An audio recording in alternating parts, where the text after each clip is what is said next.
안녕하세요. 구두방을 운영하고 있는 60대 남자입니다. 제가 운영하고 있는 구두방은 단순히 제가 푼돈을 버는 공간이 아닌 제 자부심이나 다름없습니다. 왜 아무리 작은 사람이라고 해도 신이 자부심을 내려준다고 하잖아요. 그게 삶을 살아가는 큰 원동력을 주기 때문이죠. 그래서 그 일이 무엇이든지 나라는 사람의 가치를 높여주기 때문에 내가 자부심을 가지고 있는 일에 대해서는 절대로 양보를 하지 말라는 말이 있나 봅니다. 내 자부심을 지키는 일이 내 가치를 지키는 일이고 또 그 가치가 무너진다면 지금까지 외롭고 괴로운 거 다 견디고 살아온 게 무슨 이유가 있겠습니까? 시끄러운 도로 근처에 바짝 붙은 구두방이 제 인생의 자부심이 된 건 그곳에서 손가락에 지문이 다 없어질 정도로 구두를 닦고 밑창을 붙이고 수선하면서 번 돈으로 자랑스러운 제 자식들을 키울 수 있었기 때문입니다. 아들 둘에 딸 하나, 제 인생에 있어서 더할 나위 없이 훌륭하고 믿음직스러운 자산이죠. 그리고 먼저 간 제 아내가 제게 남기고 간 자신의 분신이었습니다. 제 아내는 32살, 막내딸이 유치원 들어가는 거 보지도 못하고 눈을 감았습니다. 끔찍한 사고였고 그 사고로 인해 저는 제 자신과 같은 아내를 그리고 제 자식들은 사랑하는 엄마를 잃었죠. 아내가 제 곁을 떠났을 때 그 참담하고 막막한 심정은 누구도 상상을 못할 겁니다. 그리고 누구도 겪어서 안 되는 극심한 고통이었고요. 먼저 간 아내도 그 어린 나이에 자식 셋 두고 억울하고 불쌍해서 편히 눈 감지 못할 것 같아서 속이 다 아팠습니다. 솔직하게 말하면 그때 저도 확 눈을 감아버리고 싶은 생각이 없었다면 거짓말일 거예요. 저승길 길동무로 아내를 쫓아가 그 고통을 없애고 싶었죠. 하지만 당장 내 자신이 힘들고 살아갈 날이 막막한 것보다도 아내가 제게 맡기고 간 자식들, 아내와 제 자식들은 저 혼자만의 힘으로라도 어떻게든 키워내야 불쌍한 제 아내가 편히 눈 감을 거라고 그렇게 믿었습니다. 홀로 애새 키우느라 정말 피똥 싸면서 살았습니다.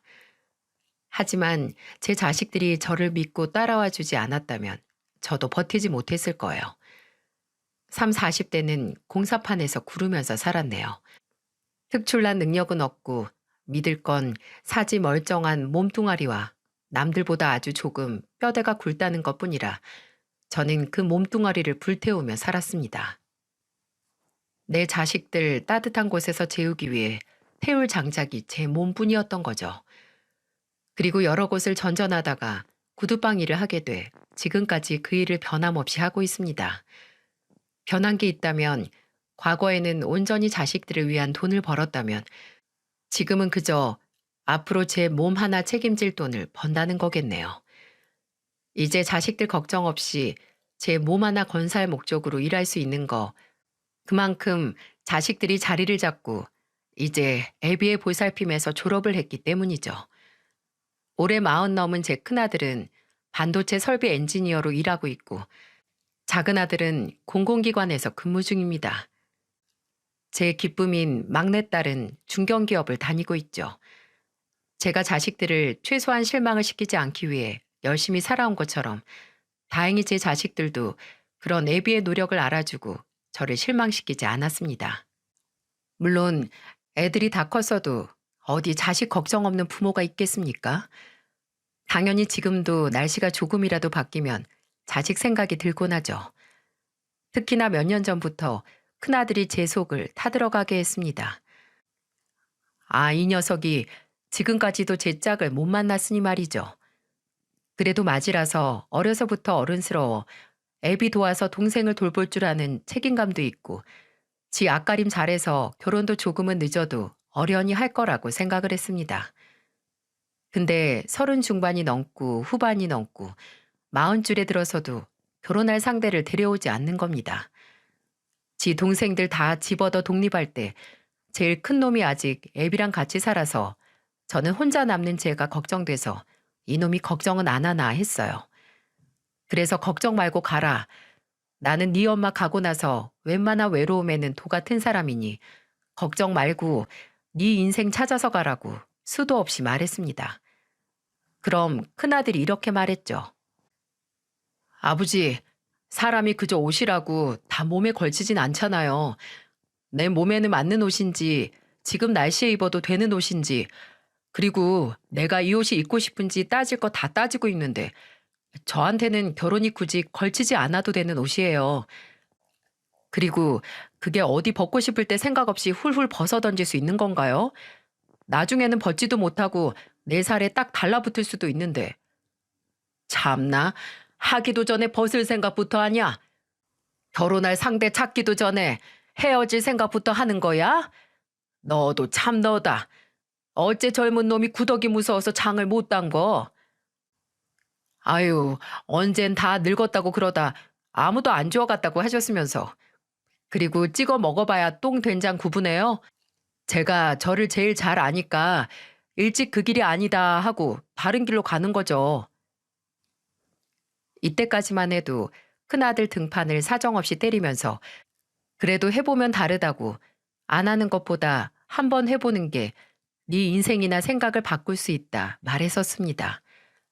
근데 지금 보니 차라리 일찍 깨닫고 아닌 게는 아니라고 발을 들이지도 않은 큰아들의 말이 맞을 수 있다는 생각이 드네요. 안 하느니만 못한 결혼을 제 자식이 하게 될 줄 몰랐으니 말입니다. 몇 년 전 작은 아들이 결혼하겠다 사람을 데려왔었어요. 이미 지 형과 동생을 통해서 만나는 사람이 있다는 건 알고 있었어요. 딸의 말로는 연애한 지 1년도 안 됐는데 좀 급하게 하는 거 아니냐고 하더군요.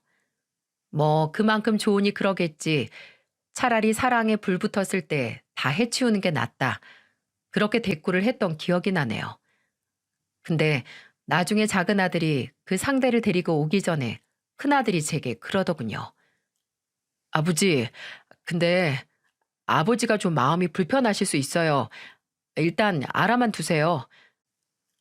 아니, 자식이 결혼한다는데 그 상대가 뭐 민족의 배신자나 친일파 집안 자식만 아니면 된다고 웃어 넘겼거든요. 제가 제 자식들을 너무 믿었나 봅니다. 막연히 뭐 얼마나 제 눈밖에 날 상대를 데려오겠어. 그렇게 생각을 한 거죠. 근데 참 진실을 알고 마음이 불편하기 짝이 없었습니다. 작은 아들이 결혼하겠다던 아가씨는 초혼이 아니더군요. 제 작은 아들이 두 번째 결혼 상대였습니다. 물론 그게 큰 흠은 아닙니다. 근데 부모 입장에서 내 아들이 왜 굳이 그런 선택을 할까 싶은 마음이 들더군요. 큰아들은 본인도 그 사실을 근래 알게 됐고 동생이 아버지에게 결혼 허락을 받는 걸 도와달라고 했다고 했습니다. 지도 쉽게 제 축하를 받을 자신이 없으니 지 형한테 도움을 요청한 거죠. 모든 걸 알게 된 제 연락을 받고 집으로 온 작은 아들은 앉기도 전에 장황한 변명을 늘어놓더군요. 아버지, 이게 재혼이라고 하는 것도 애매해요. 그 사람이 사실 결혼식은 올렸는데 혼인신고 안 하고 1년 정도 살고 갈라선 게 다예요. 결혼보다는 동거에 가까워요. 이놈아, 식을 올렸으면 다 한 거야. 아무리 법적인 관계 아니라고 해도 사실혼이라는 말이 왜 있겠어? 저도 어쩔 수 없이 자식에게 최선인 것만 생각하는 부모였습니다. 생각을 하면 할수록 왜 작은 아들이 이 결혼을 감행하고 싶어 하는지 이해가 되지 않고 답답하더군요. 만일 아내가 제 곁에 있었더라면 뭐라 했을까? 아내는 과연 이 결혼을 기꺼이 허락했을까 하는 생각도 들었고요. 사람 마음이 참 간사한 게 뭐든 본전 생각이 들기 마련이잖아요. 내가 내 자식 이미 한 번 갔다 온 결혼하게 만들려고 이리 고생해서 키웠나 하는 생각에 머리가 아팠습니다. 성철아, 사람이 한 번 갔다 온 데는 다 이유가 있어. 아무 이유 없고 책임 없이 그냥 헤어지기만 하는 게 아니라는 거야. 너 그거 다 따져봤냐? 그 아가씨가 이번에 너랑은 1년 살고 안 헤어질 자신 있대? 너는 자신 있고? 작은 아들은 제 말에 반색을 하더군요. 그 아가씨가 그 전에 같이 살던 남자와 헤어진 건 전적으로 그 아가씨 탓이 아니라 그 아가씨는 피해자다 이겁니다. 아버지, 그 사람 진짜 불쌍한 사람이에요. 같이 살던 남자가 술 문제도 있었고 심지어 손버릇도 안 좋은 사람이라서 같이 살면서 몇 번을 폭행으로 경찰 부르고 하다가 헤어진 거란 말이에요. 이게 어떻게 그 사람 잘못이고 책임이에요. 그 사람은 피해자인데. 물론 그 얘기를 듣고 딱하긴 했습니다. 근데 참 이상도 하죠. 아무리 그래도 마음이 움직이질 않는 거예요. 그저 그렇다고 해도 이렇게 결혼을 해야 하나. 만난 지 얼마 안 됐는데 더 연애하다가 더 심사숙고를 해야 하는 거 아닌가 싶어서 선뜻 작은 아들에게 기꺼이 결혼 허락을 하면서 축하해 줄 수 없었습니다. 그리고 제 입에서 순순한 허락이 떨어지지 않자 작은 아들의 발등에 불똥이 떨어졌죠. 장장 3개월, 석 달을 작은 아들은 그 아가씨와 함께 제 마음을 돌리기 위해 고군분투를 했습니다. 매일 제 집에 찾아왔고 그 아가씨를 데리고 제 구두방에도 찾아와서 어떻게든 얼굴이 있게 만들었어요. 그 아가씨는 오밀조밀 고왔지만 그래도 제 마음은 쉽게 바뀌지 않았습니다. 오히려 그렇게 매달리니 마음이 불편해지기만 했죠. 아버님, 저 왜 반대하시는지 너무 잘 알아요. 저도 이해해요.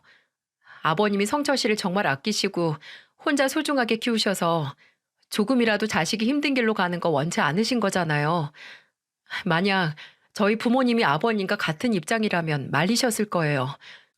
근데 아버님, 저 정말 성철 씨랑 결혼하고 싶어요. 허락만 해주신다면 정말 저 며느리로 받아주신 거 평생 살면서 후회 한 번도 하지 않게 잘할 거예요. 일주일에 3번, 4번씩 제 구두방에 음식을 포장해 와서 아버님, 점심 아직 안 드셨죠? 하면서 제 앞에 음식을 싹 펼쳐놓더군요. 참 대단했습니다. 일면식도 없는 어른 앞에서 그렇게 태연하게 너스레를 떨 수 있다는 게 보통 일이 아닌데 결혼을 반대는 했지만 안쓰럽더군요. 남의 집 딸에게 매정하게 구는 것도 죄책감이 생겼고요.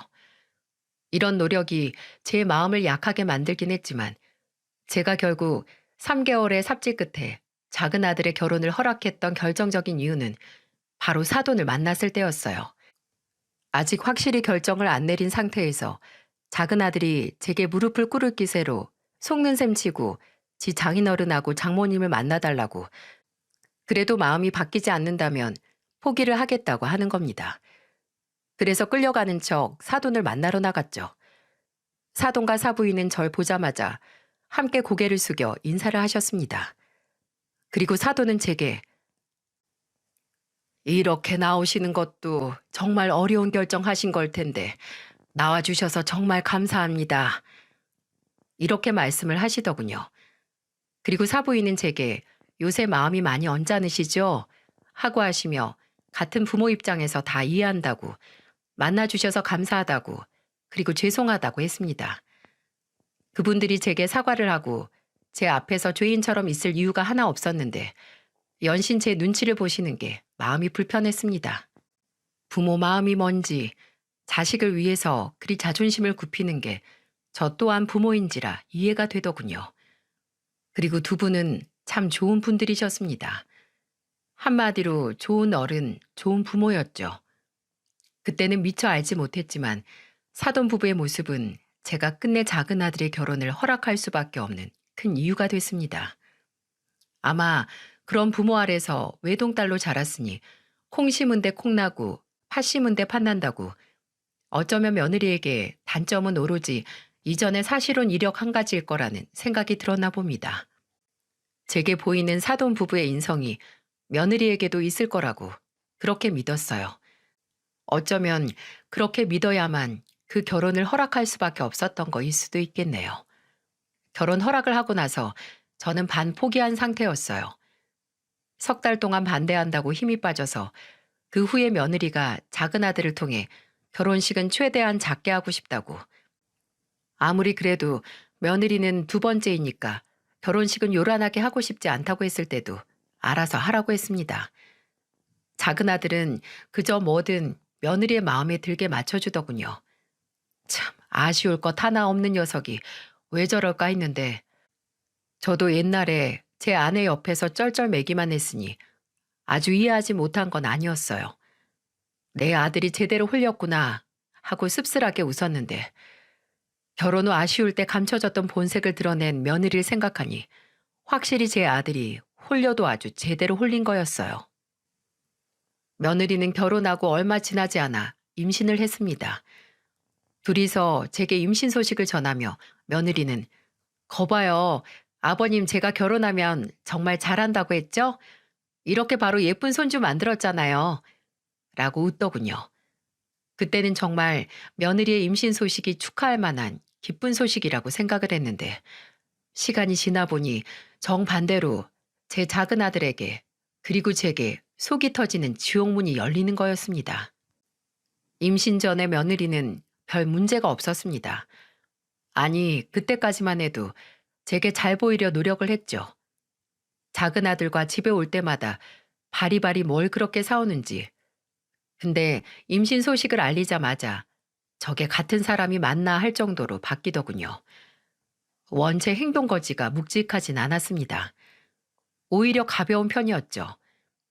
외동딸로 오냐오냐 자란 티가 난다고 할지 제가 결혼을 반대할 때도 기 한 번 안 죽고 계속 찾아온 것만 해도 예상할 수 있었죠. 근데 그 들풀 같던 성격에 독이 있었네요. 며느리는 기 안 죽는 당당한 성격이 아니라 개념이 아예 없었기 때문에 기가 죽지 않는 거였어요. 제가 며느리의 성격이 보통이 아니라는 걸 처음 깨닫게 된 건 며느리가 갑작스럽게 제 구두방에 찾아온 날이었습니다. 아무 연락도 없이 왔길래 놀라긴 했지만 그래도 반갑긴 했죠. 손에 든 커다란 쇼핑백에 저는 며느리가 저와 함께 식사를 하기 위해 음식을 포장해 온 줄 알았어요. 아이고, 뭐하러 왔어? 그건 뭐냐? 또 음식 포장해 온 거야? 아, 아니요. 이거 구두예요. 아버님 일거리 드리려고요. 그건 며느리 말대로 7켤레가 넘는 며느리의 구두였습니다.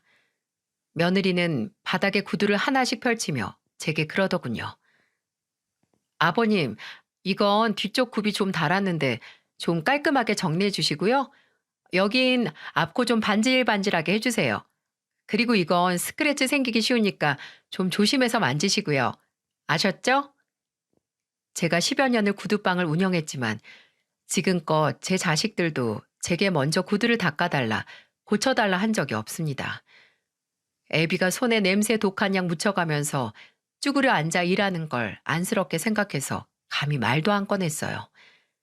제가 집에서 지나가면서 애들 신발이 눈에 띄어서 손 좀 봐주면 그것도 하지 말라고 말리고 중요한 날 구두 닦아준다고 하면 지들이 한다고 구두방 사장님 보고 배운 것 많다며 한사코 저를 말렸죠. 근데 저와 이제 가족이 된 지 몇 달 되지도 않은 며느리가 구두를 한아름 가져와서 이건 이렇게 하고 저건 또 저렇게 하라는 게 어이가 없더라고요. 돌려 말하면 어찌 이리 벽이 없나 싶었고 솔직하게 말하면 뻔뻔하고 염치가 없어 보이기까지 했어요. 와서 이것 좀 부탁드린다고 했으면 시아버지가 며느리 구두 깨끗하게 해준다는 생각에 기꺼이 해줬을 겁니다. 근데 하나하나 펼쳐가면서 말하는 꼴과 마지막에 아버님 이거 다 끝나면 저한테 연락하지 마시고 그냥 택배로 붙이세요. 이거 들고 오느라 저 어깨 빠지는 줄 알았어요. 아셨죠? 이런 말까지 해서 황당했네요.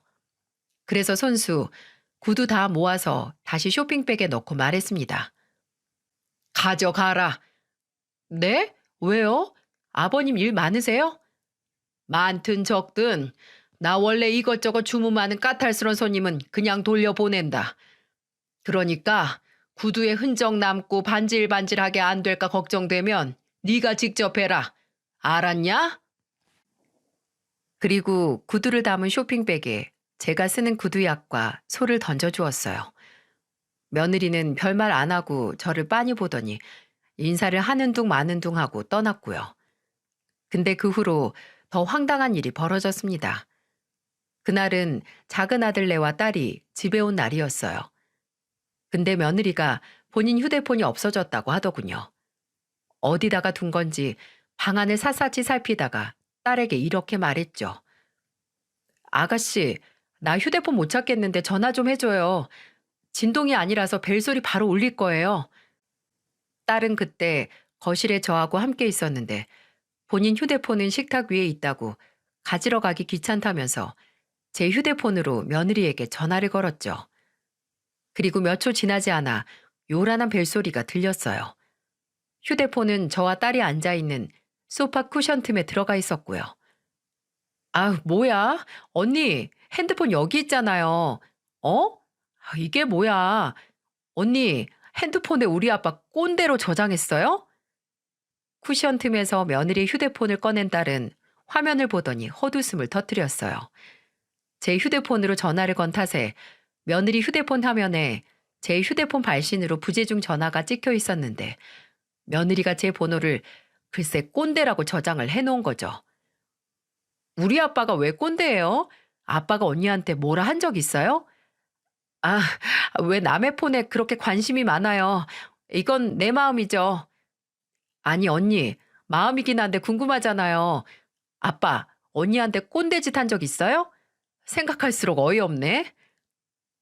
딸이 그걸 보고 좀 화가 났나 봅니다. 딸도 제가 며느리에게 뭐 싫은 소리를 한 적도 없고 별다른 관심을 준 적도 없는 걸 알거든요. 딸이 좀 언짢은 목소리로 추궁을 하니 며느리는 제 눈치를 조금 보다 이렇게 말했죠. 아니, 저번에 아버님한테 제 구두 좀 맡기려고 했는데 알아서 하라고 내쫓으셨단 말이에요. 그래서 홧김에 그랬어요. 홧김에. 일종의 작은 복수였던 겁니다. 뭐 그리 화는 나지 않았어요. 젊은 세대가 보기엔 제 나이면 충분히 꼰대라 할 수 있는 거죠. 그리고 제가 이미 제 구두방에 구두를 바리바리 싸들고 온 며느리에게 좀 실망을 한 건지 놀랍거나 하지도 않았어요. 그냥 그래 나 꼰대다 하는 마음이었습니다. 딸이 옆에서 며느리에게 언니 자식인 우리들도 아빠한테 먼저 구두 닦아달라고 한 적 없어요. 근데 며느리가 와서 구두 닦아달라고 하니까 아빠도 황당하셨겠죠. 라고 말할 때 그냥 가만히 있었고요. 근데 아무 말 없이 가만히 있던 걸 며느리는 제가 꼰대라는 호칭을 받아들였다 생각을 하나 보네요. 그 후에도 지 마음에 들지 않으면 대뜸 꼰대가 꼰대 같다는 말을 입에 붙이고 살았거든요. 그날은 아내의 기일이었죠. 저희 가족은 원래 제사를 지내지 않았어요. 근데 아내가 떠난 후로는 거창한 제사를 지내는 건 아니지만 그냥 가족들끼리 모여서 아내를 생각하고 생전 아내가 좋아하던 음식들 차려서 다 같이 먹곤 했습니다. 제사상에 음식을 많이 올리지도 않아요. 며느리가 가족이 되고 처음 맞이하는 아내의 제사였는데 며느리는 얼굴 한번 본 적 없는 시어머니에 대한 가족으로서의 배려나 위하는 마음이 하나 없었습니다. 작은 아들과 며느리가 아내의 제사를 위해 집에 들어오자마자 현관에서부터 며느리가 이런 소리를 하는 겁니다. 아, 진짜 속았다. 나는 당신네 집 제사 없는 줄 알았는데. 그 말에 의아해서 상 닦다 말고 뒤를 돌아봤는데 며느리에게 작은 아들이 타박을 하더군요. 아니, 음식 다 준비해서 본격적으로 제사 지내는 게 아니라 사올 건 사오고 음식 하는 것도 얼마 없어. 그냥 가족들끼리 모여서 식사하는 거나 다름없는데 무슨 제사야. 그래도 속은 거야. 가족들이 한 집에 모여서 음식 준비하고 향 피운 다음에 그 음식 먹는 게 제사지. 그럼 아니야? 며느리는 그 이후로도 계속 툴툴거렸습니다. 너나 할 거 없이 아내 제사상에 올리기 위해 음식 준비하고 그릇에 담고 하는데 주변만 빙빙 돌 뿐 뭐 하나 하는 게 없더군요. 조용이라도 있으면 다행이게요. 주변에서 연신 뭐야 그냥 제사 음식이네. 이게 무슨 제사가 아니야? 라고 중얼거리는 겁니다. 참 듣기가 싫더군요. 굳이 와서 저렇게 불평만 늘어놓는 게 정상인가 싶었고요. 이것 좀 해라, 저것 좀 도와달라 해도 하는 둥 마는 둥 하던 며느리는 끝내 이딴 소리까지 해서 사람 속을 뒤집어 놨습니다. 근데 어머님이 원래 제사 음식을 좋아하셨어요? 좋아하는 음식만 한다고 하더니 맨 전들 뿐이네. 듣다 못한 저는 음식을 옮기다 말고 돌아가 며느리에게 말했어요. 너 하기도 싫고 음식하는 거 보기도 싫으면 나가라. 네? 저, 저 나가라고요? 그래. 너 결혼하고 우리 식구 된 다음에 처음 네 시어머니 제사 지내는 거 아니냐? 근데 그게 그렇게 참기 어렵고 네 시어머니한테 처음으로 제대로 인사하고 싶지 않으면 그냥 안 와도 된다. 괜히 애들 엄마 제사상에 부정 타는 소리 하지 말고 너는 네 집으로 가. 제가 그렇게 화를 내니 작은 아들이 와서 저를 말리고 사과를 하더군요. 그리고 며느리에게도 당신 정말 왜 이러냐고 사과드리라고 하는데 며느리는 뾰로통한 얼굴로 팔짱을 끼고 있었어요. 그리고 입만 우물거리더니 네, 그럼 저 앞으로 제사에 참여 안 할게요. 완전 꼰대 같아. 라고 하더니 휙 집을 나가는 겁니다. 작은 아들은 바로 며느리를 부르며 뒤쫓아갔죠. 그래요. 제사 지내기 싫을 수 있습니다. 귀찮을 수 있죠. 근데 굳이 거기서 싫은 티 팍팍 내고 막대 먹은 소리나 하는 게 말이 되나요? 남은 저와 큰아들, 그리고 딸은 마저 음식을 준비한 뒤 작은 아들과 며느리 없이 아내에게 음식을 대접했습니다. 그리고 저희도 식사를 했죠. 몇 시간 뒤 작은 아들이 며느리 끌고 와서 제 앞에서 제대로 사과를 시키긴 했지만 얼굴을 푹 숙이고 잘못했다, 용서해달라, 이제 안 하겠다 말하는 며느리를 봐도 그 어떤 감정도 느껴지지 않았습니다. 그 정수리를 보고 있으니 사람이 화장실 들어갈 때 나갈 때 다르다고 하지만 일이 바뀔 수 있냐? 너 분명 나한테 결혼 허락해주면 너 며느리로 받아준 거 후회하지 않게 만들어 드리겠다 말하지 않았냐? 근데 어째 1년도 안 됐는데 벌써 후회가 되려고 그런다. 라는 말이 절로 나왔죠. 그렇게 반성하는 척 하는 것도 얼마 가지 않았습니다. 아이 며느리는 제게서 나는 구두약 냄새 때문에 입덧이 심해진다고 얼굴 한번 비추지 않았거든요. 괜히 시댁에 오기 싫은 걸 제 구두약 냄새 탓하는 게 어처구니 없고 괘씸했지만 차라리 저도 며느리 얼굴 안 보는 게 속 편했습니다.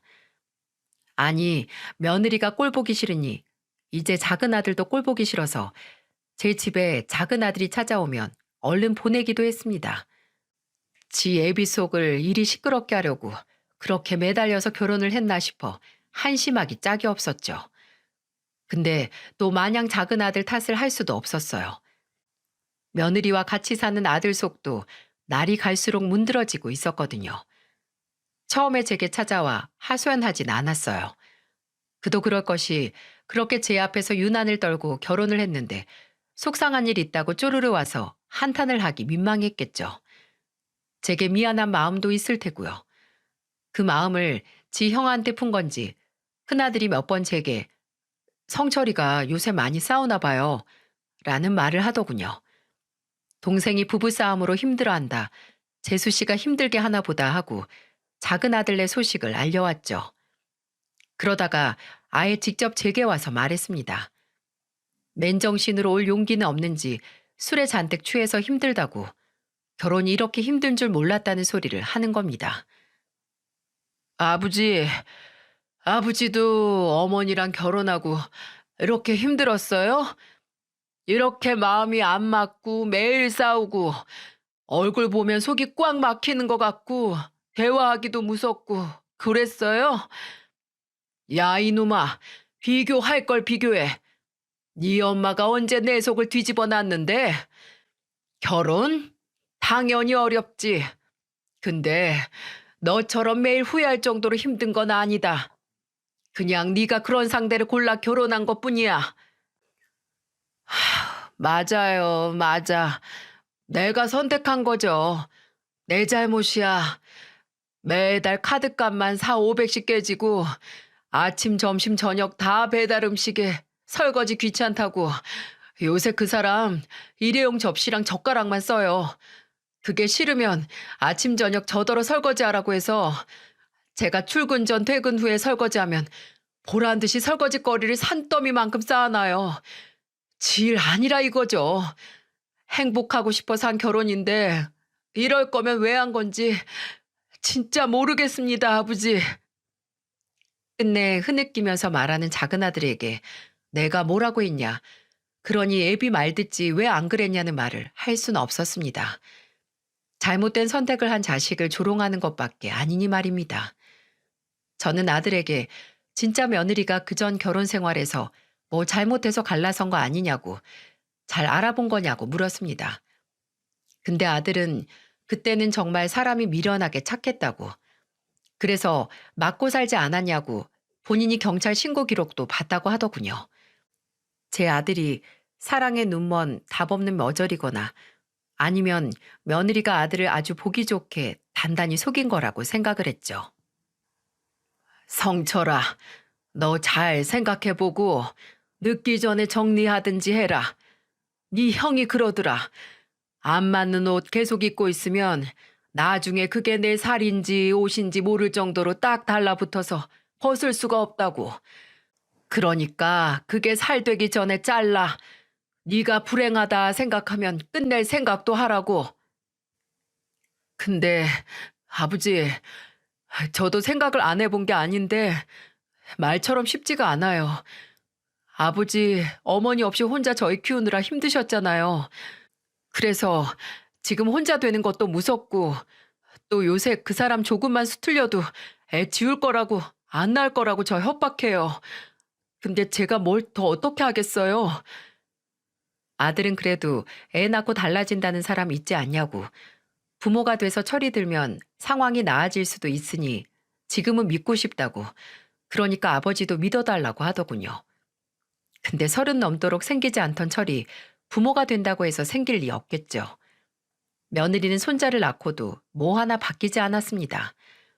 불행 중 다행으로 며느리는 건강한 아들을 낳았고 미운 며느리 자식이긴 해도 제 아들의 자식이기도 하니 손자가 생겼다는 기쁨은 이루 말할 수 없을 정도로 컸죠. 애 10달 품고 있다가 출산을 하는 게 얼마나 대단하고 고생한 일인 걸 잘 알고 예전에 제 아내 생각도 나서 저는 수고했고 축하한다는 의미로 며느리에게 현금 100만 원을 용돈으로 주었습니다. 그렇다고 직접 주는 것도 마음에 내키지 않아서 송금을 한 뒤 수고했다는 문자를 남겼죠. 근데 얼마 지나지 않아 며느리에게 전화가 왔는데 제 돈 100만 원만 날렸네요. 아버님, 방금 보내신 돈 확인했어요. 그래, 고생했다. 그거 너만 주는 거니까 성철이나 애기용품 같은 거 사지 말고 너 사고 싶은 거 사라. 아, 근데 솔직히 100만 원으로 뭘 사요, 아버님? 너무 아끼시는 거 아니에요? 그래도 첫 손주 그것도 아들로 안겨드렸는데 100만 원은 너무 적죠. 저 딱 200만 더 주시면 안 돼요? 제가 그전부터 진짜 가지고 싶은 게 있어서 그래요. 100만 원을 돈 취급도 안 하는 며느리의 말이 놀랍지도 않았습니다. 이건 양아치가 돈을 뜯어내는 그런 수준이라고 생각을 했어요. 어느 집은 손주 낳으면 재산 증여도 해준다더라. 몇 천만 원 드는 조리원 비용도 턱턱 내준다더라. 300이면 싸게 먹히는 거다. 라고 끝이 없이 계속되는 며느리의 질긴 투정. 기분이 나빠도 준 돈 뺏을 생각은 없고 그저 끝까지 가지가지 한다는 심정으로 말했습니다. 너 나한테 갓 태어난 네 애 파는 거냐? 수고했다고 용돈 주는데 많고 적고 따질 거면 받지 말고 성철이 줘라. 내 손자 귀저귀 하나라도 분유 하나라도 더 사게. 그리고 그렇게 잘해주는 집 있으면 차라리 처음부터 내가 반대하는 결혼 하지 말고 거기로 가지 그랬니? 그럼 너도 편하고 나도 편했을 텐데. 제게 끝내 돈을 더 뜯어내지 못한 며느리는 아주 유치한 방법으로 제게 복수를 하려고 했는데 아주 의도적으로 제게 손자를 보여주지 않으려고 하더군요. 뭐 오늘은 손자가 미열이 좀 있고 컨디션이 좀 별로다라고 하면서 손자를 데려오지 않았는데 그냥 그러라고 했습니다. 물론 손자를 안 보고 싶은 건 아니었지만 손자가 보고 싶은 마음보다 며느리가 보기 싫은 마음이 더 컸거든요. 손자에 대한 애정을 며느리에 대한 미움이 이긴 거죠. 참 씁쓸했습니다. 이렇게 보기 싫은 며느리를 무시하고 차라리 없는 인연이라고 생각했던 저이지만 도무지 더 이상의 모욕은 참을 수 없는 일이 터지고 말았어요. 제가 참지 못했던 것보다 제 가족이 참지 못한 거겠죠. 제 첫손자의 돌잔치 날이었습니다. 며느리는 결혼식은 어쩔 수 없게 작게 했지만 돌잔치만은 성대하게 하고 싶다고, 사람 몇 명 초대도 못해도 장소만은 좋은 곳으로 하고 싶다고 하더군요. 그래서 번듯한 곳에서 사회 보는 사람도 초대하고 축하 공연도 섭외하고 했습니다. 어차피 주인공인 손자는 기억도 못하겠지만 저도 그래도 첫 손자의 돌잔치라 더 특별하게 느껴졌어요. 아침부터 목욕탕에 가서 때 싹 밀고 이발소에서 머리 다듬고 바르지도 않던 로션 얼굴에 바르고 양복 차려입고 갔습니다. 묵직한 금반지도 물론 들고 갔죠. 대감집 도련님 마냥 한복 입고 빵긋빵긋 웃고 있는 손자를 보는데 감회가 새로웠어요. 막 아빠가 됐었던 예전 생각도 나고 제 자식의 아들이라니 더 애틋하고 보기만 해도 얼굴에 웃음이 떠나질 않았죠. 저는 도착한 사돈 부부와 인사를 나누고 바로 아들에게 안겨있는 손자에게 다가갔습니다. 아이고, 우리 준호 오늘 기분이 아주 좋은가 보네. 방실방실 잘 웃고. 오늘 무슨 날인 줄 알아? 알아서 그렇게 웃는 거야? 이 할애비하고도 같이 웃자. 이리 와봐, 이리. 손자 쪽으로 두 손을 뻗으니 어째 그 조그만 게 할아버지를 알아보고 제 쪽으로 넘어오려고 하더군요. 그대로 아들에게서 손자를 받아 안으려고 하는데, 아유, 아버님, 준호 만지시려면 손 씻고 오세요. 저기 가면 화장실 있어요. 옆에 있던 며느리가 중간에서 손자를 데려가는 게 아니겠어요? 뿐만 아니라 제게 손을 씻고 오라고 하더군요. 한순간 지저분한 손으로 깐난쟁이 손자 만지려고 한 할애비가 된 것 같아서 기분이 나쁘더라고요. 황당하고 억울해서 며느리에게 제 손을 펼쳐 보이며 말했죠. 나 손 씻고 왔다. 들어오기 전에 화장실 들러서. 근데 왜 아직도 손톱에 까맣게 뭐가 끼어 있는데요? 그냥 물만 묻히는 게 제대로 씻은 거예요? 대충 헹구기만 한 거지. 가서 제대로 씻고 오세요. 그런 손으로 애 만지러 가시면 안 되죠. 아우, 더러워. 며느리가 손가락으로 가리켜 보이며 인상을 찌푸린 건 제 손톱 아래 남은 구두약이었습니다. 목욕탕에 가서 타올로 박박 문질러도 닦이지 않는 흔적이었죠. 아무래도 이 일을 오래 하니 닦아도 마치 문신처럼 지워지지 않는 부분이 있었는데 며느리는 그게 더럽다라고 하면서 손자를 안아보지도 못하게 했습니다. 속이 상했어요. 그리고 자존심이 상했습니다. 그 흔적이 보기 싫을 수 있지만 그건 제가 지난 30여 년 동안 홀로 자식 셋을 열심히 키워왔다는 증거나 다름없었고요. 그렇게 흔적이 남을 때까지 구두를 닦고 또 닦았다는 거니까요. 저는 참담한 심정에 입을 꾹 다물었습니다. 그리고 며느리가 제게 더럽다고 한 순간 주변 사람들도 조용해지더라고요. 남들이 봐도 충격적이었던 거죠. 심지어 사부인까지 며느리를 부르며 말렸습니다.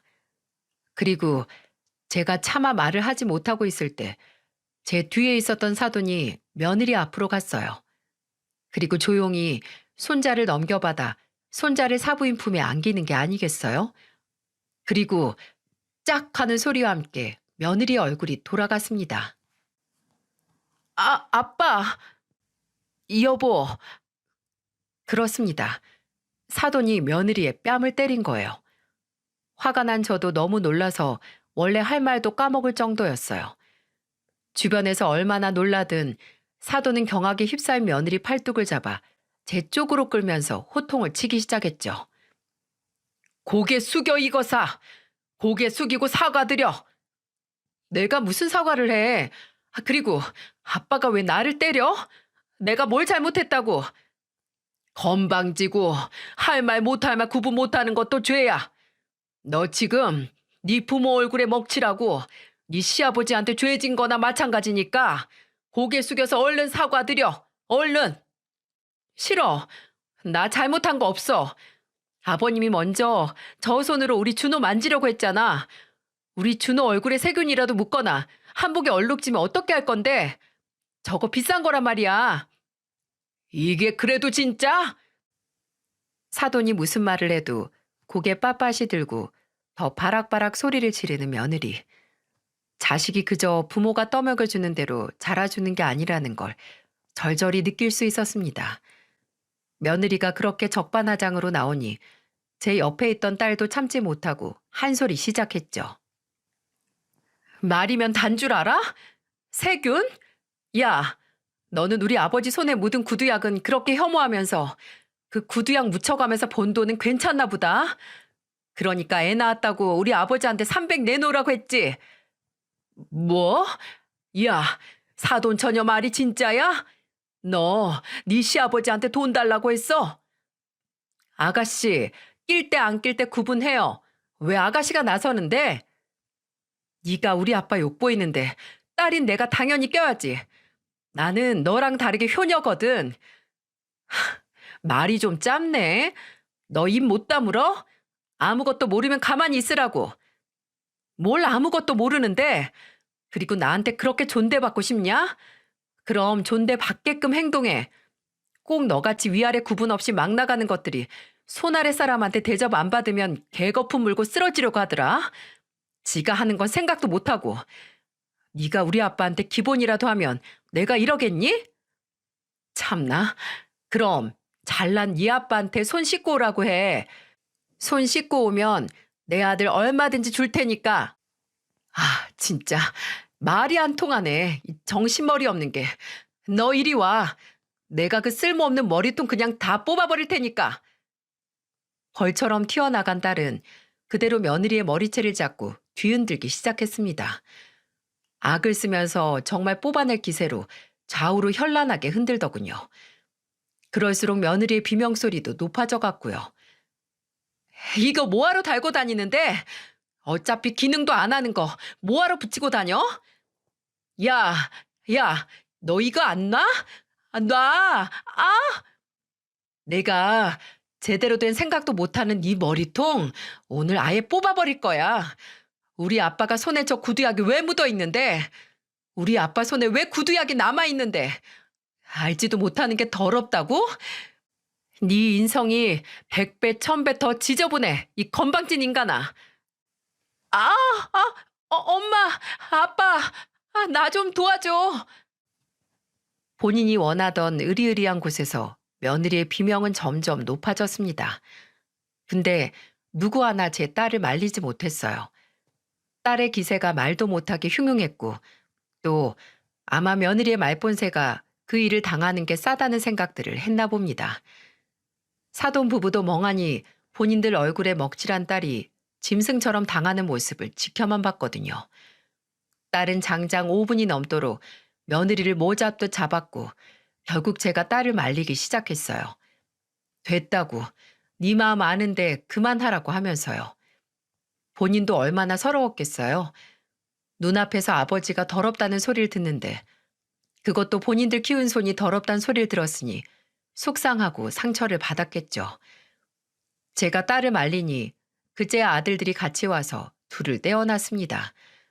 분이 안 풀린 제 딸은 아직 못 뽑았다고 내가 저 대갈통 뽑고 갈 거라고 악을 썼는데 이미 며느리의 혼은 뿌리째 뽑힌 것 같았어요. 넋이 나가서 주저앉아 통곡도 못했거든요.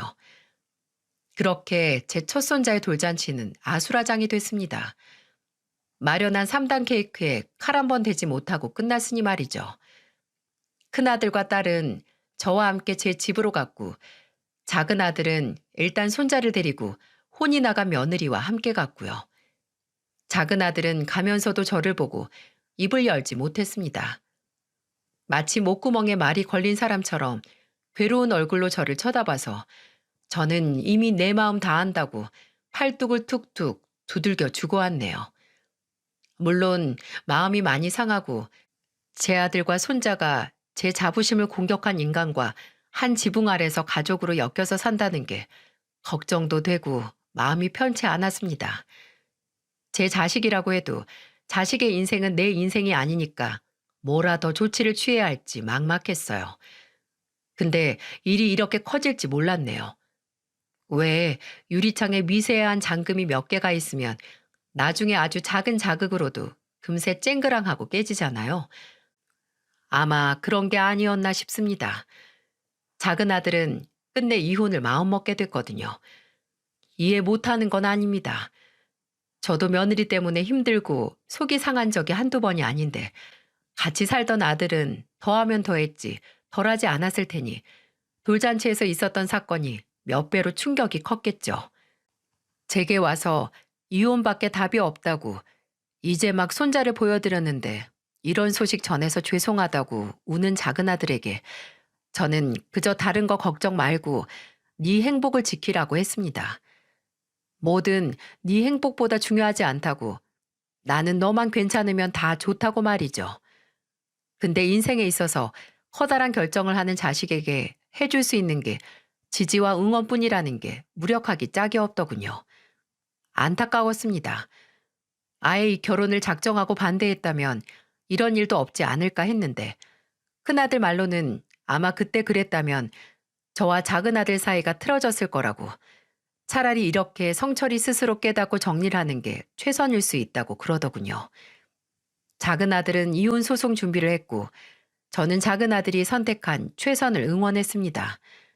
근데 이런 걸 소 잃고 외양간 고친다고 하는 건지 외양간을 말아먹은 며느리가 이제야 떠난다는 소를 붙잡겠다고 보수공사를 하려고 하더군요. 저를 찾아와서 그렇게 빌더군요. 제발 작은 아들의 마음 좀 돌려달라고 작은 아들에게 본인을 용서하니까 너도 용서하라는 말을 해달라면서 말입니다. 며느리는 작은 아들에게 이혼 소장을 받고 나서 저를 찾아왔습니다. 제가 번호도 차단을 해서 받지 않고 집에 와도 열어주지 않아서 구두방까지 오더군요. 노력이 가상하다 못해 처절해 보였네요.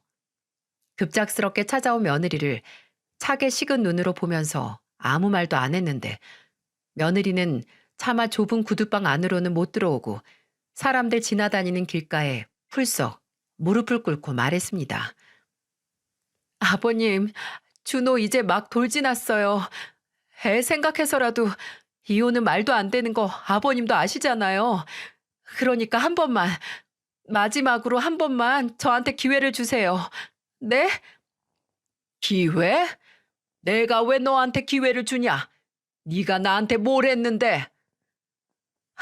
제가 아버님한테 지금까지 버릇없게 굴고 건방지게 굴었어요. 죄송해요, 아버님. 제가 평생 외동딸로 부모님한테 보살핌만 받아보니 아버님을 제 아버지라고 생각하고 저희 아버지한테 하듯이 똑같이 굴었어요. 정말, 정말 죄송해요. 저 진짜 이제 정신 차리고 절대로 아버님 속상하게 하는 일 없을 거예요. 애 낳고 바로 이렇게 헤어지는 건 정말 아니잖아요. 내가 네 말을 어떻게 믿겠니? 결혼 허락해주면 후회하지 않게 해주겠다는 약속도 임신하자마자 나 몰라라 한 네 말을 어떻게 믿냐 이거야. 그리고 그래, 너는 지금 네 자식 위해 이혼 못하겠다 막아달라 하는 거지? 나는 내 자식 위해서, 내 자식의 행복을 위해서 이 이혼 막을 생각 없다. 아니, 이제 성철이 마음이 바뀐다고 해도 내가 무슨 수를 써서든 이혼시킬 거야. 네가 더럽더간 이 손으로 키운 내 아들이 아까워서 절대로 이 이혼 물을 생각 없으니 포기하고 가라. 가서 네가 그날 먹칠하다 못해 오물 뒤집어 쓰게 한 네 부모님 얼굴이나 닦아드려. 남편 자식 잃은 마당에 네 부모라도 붙잡아야지. 저는 며느리 눈앞에서 구두방 문을 쾅 하고 닫고 한동안 그 안에서 숨죽이고 있었습니다. 앞에서 사라지지 않는다면 경찰을 부를 생각도 했는데 며느리는 몇 분 동안 통곡을 하다가 물러나더군요. 그렇게 후회할 걸. 그 전에 충분히 만회할 기회가 있고 정신 차릴 시간도 있었는데 지복을 스스로 찬 거나 다름이 없었습니다. 이래서 기회도 그걸 받아들일 수 있는 사람에게 찾아가나 봅니다. 아무에게나 가면 이런 비극이 일어나니 말입니다. 며느리가 왔다 가고 며칠 후 사돈이 제게 연락을 해왔습니다. 그 일이 있고 한동안 사람 사는 것처럼 살지 못해서 경황이 없었는데 늦게나마 제게 사과를 하고 싶다고 했죠. 마냥 예뻐하고 사랑만 준 게 제대로 된 부모 노릇이 아니었나 봅니다. 딸년 잘못 키워서 평생 자식새 잘 키운 사돈이 밟아온 길을 모욕해 이루 말할 수 없을 정도로 죄송합니다. 정말, 정말 진심으로 죄송합니다. 저한테 사과하지 마십시오. 어찌 이리 사돈 잘못입니까? 저도 같은 부모로서 제 마음대로 안 되는 게 자식이라는 걸 잘 압니다. 사돈도 저만큼이나 속이 많이 상하셨겠죠. 제가 다 압니다. 그러니 제 걱정 말고 사부인과 해진속 추스르세요. 저는 괜찮습니다. 내 인생보다 더 마음대로 안 되는 게 자식의 인생이죠. 그렇게 애 생각해서 이혼은 안 된다고, 애 때문이라도 같이 살아야 한다. 차라리 준호가 대학 가면 그때 갈라서자 매달리던 며느리는 이혼이 확정되어 가자 이제는 혼자 애 못 본다고 당당하게 양육권을 포기했다고 합니다. 처음부터 자식 생각은 하지도 않았던 거죠. 그저 제 아들을 붙잡기 위해 했던 말이었던 겁니다. 그렇게 작은 아들이 이혼한 지도 1년이 넘었습니다. 작은 아들은 힘들긴 하지만 지금까지 문제없이 혼자 손주를 키우면서 살고 있어요. 아니, 혼자가 아니죠. 저도 그리고 지 형하고 동생도 도와주니 온 가족이 손자를 키운다고 해도 과언이 아닙니다. 이혼하고 나서는 많이 힘들어하던 녀석이 제게 아버지는 혼자 저희 셋을 키웠는데 저도 잘 키워야죠. 아버지 아래서 자랐는데 그것도 못하겠어요? 어떻게든 해내야지. 라고 했을 때는 그래, 걱정할 거 없다. 내가 있으니까 라는 자부심이 끌어올랐습니다. 어쩌면 제게 있어서 자부심은 구두방 그 자체가 아니라 그 구두방에서 뒹굴며 키워낸 제 자식들이라는 생각이 드네요. 부디 제 아들은 저보다 덜 고생하면서 손자를 키워냈으면 좋겠습니다. 그리고 그러기 위해 저도 남아있는 힘 아끼지 말고 도움을 많이 주고 싶네요. 제 아들과 손주의 앞날에 그저 축복만 있길 진심으로 바라면서 이만 제 사연을 마무리하도록 하겠습니다. 제 이야기에 귀를 기울여 주시고 소중한 시간을 써주신 여러분께 깊은 감사를 드리고 또 응원을 보냅니다.